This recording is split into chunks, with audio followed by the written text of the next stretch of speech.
tarian rakyat adalah tari yang tumbuh di kalangan rakyat. Ragam tarian rakyat tumbuh menurut letak geografis, seperti di daerah pegunungan atau pesisir pantai.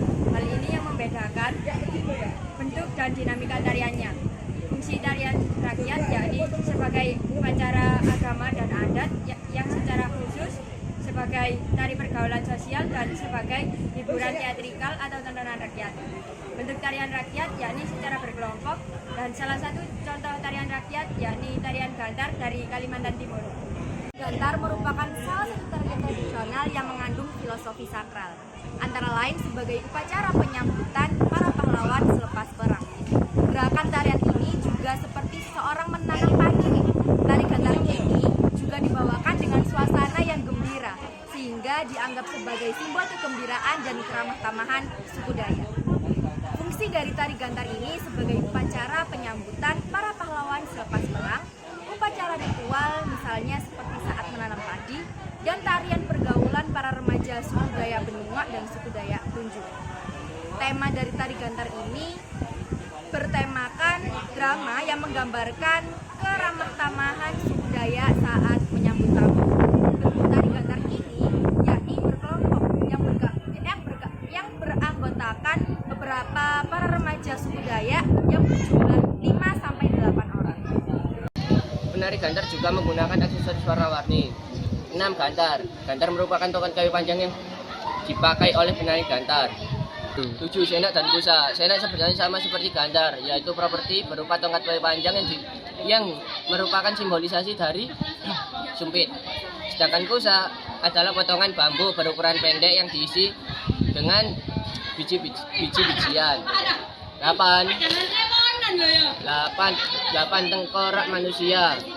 Biasanya tengkorak manusia berada di ujung tongkat atau di ujung atas tongkat. 9. Mandau. Mandau adalah senjata tradisional suku Dayak yang berbentuk seperti parang. 10. Biji-bijian. Berbagai biji-bijian dimasukkan ke dalam bambu yang akan membuat bunyi ketika properti tersebut ikut bergerak. Sinopsis tari gantar. Tari gantar merupakan jenis tarian pergaulan antar komuniti yang berasal dari Dayak Benua dan Dayak Tunjuk, Kutai Barat, Kalimantan Timur.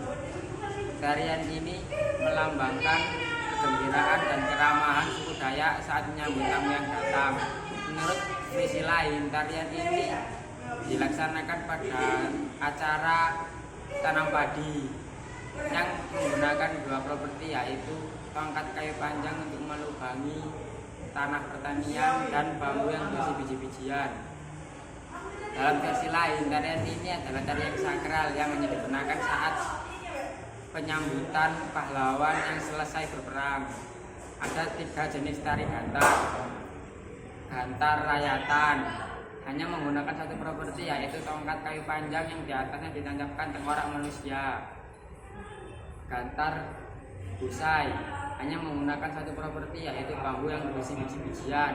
Gantar rusak senak membutuhkan 2 properti, yaitu tongkat kayu panjang dan bambu yang berisi biji-bijian. Tarian tari gantar, tari Dayak dan misalnya tarian semua harus kontras atau selaras dengan kostum, dan gerakan tari dan tarian Dayak harus menggunakan lawung atau hiasan kepala yang berupa bulu burung khas Dayak. Jadi formasi pola lantai tari gantar ini ada 6. Yang pertama, formasi penari membentuk pola lantai U. Yang kedua, formasi penari membentuk pola lantai M. Yang ketiga, formasi membentuk pola lantai horizontal. Yang keempat, formasi pola lantai membentuk W. Yang kelima, formasi pola lantai membentuk segi 5. Yang keenam, formasi membentuk pola lantai W.